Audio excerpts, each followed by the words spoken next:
specific message and a specific responsibility for every church. No two churches have the same calling or the same responsibility or moving in the same direction. They're all being moved by the specifics of what God has put in them. How then is a church marked or known to be doing that? And he says here that they know that because they're walking with all humility. They are to walk then with all gentleness. The worthy calling is with all humility in verse number 2, and gentleness with patience, bearing with one another. That means putting up with people. In love. How does a healthy church operate? They bear with one another. They put up with each other. They love each other. They wait on each other. They serve one another. Doesn't mean we always like each other.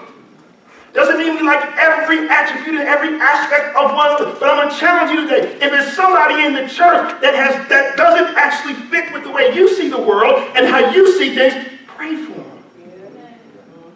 Do you know how many places there are around here to eat? Invite them to lunch. The person that is challenging you the most, invite them into fellowship. That's a healthy church. And he says we must walk worthy. We are not to be grumbling because of this and that, but we bear with one another in love. We walk with one another in love. We serve with each other in love. How can a church be healthy and serve its community if I don't like you and you don't like me and I'm fighting this way and you're going this way? I'm saying go to the left and you say no, we're going to go to the right. And somebody else will say let's just stand here in the middle. How can that function? See, there's plenty of churches, but we can only be who God has called us to be. And Longview, we're determining to be a healthy church. When we go out in the community, humble, gentle, bearing with people in love. I didn't think about this, but I remember years ago, I was at a church in D.C., serving at a church in D.C.,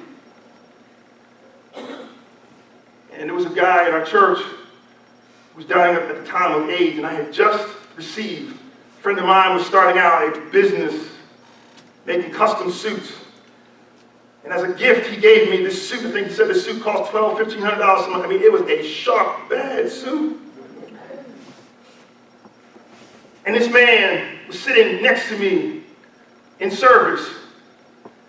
He leaned up against my expensive, sharp suit.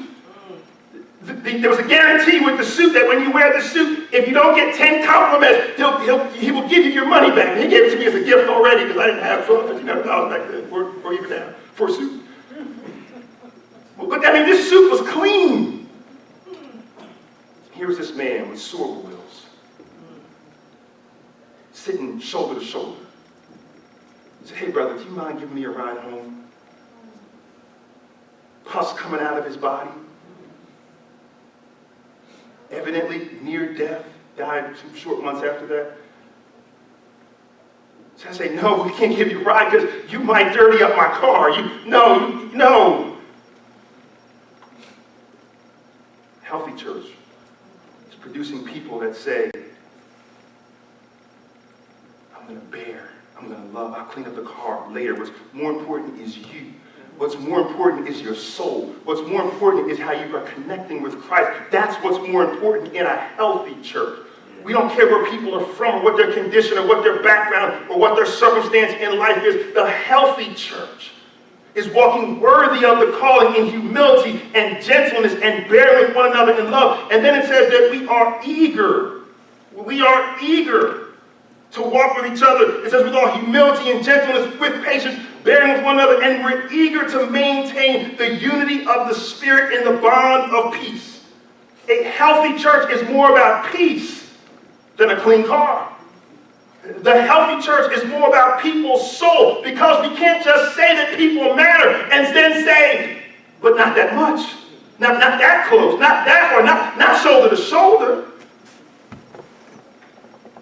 But the healthy church looks beyond the conditions of people, the things that we don't like, the things that worry us, the things that bother us, the personality conflicts, and we walk together. And then he starts to liken the healthy church to a body. He says that there is, in verse 4, there is one body and one spirit. In the same way, just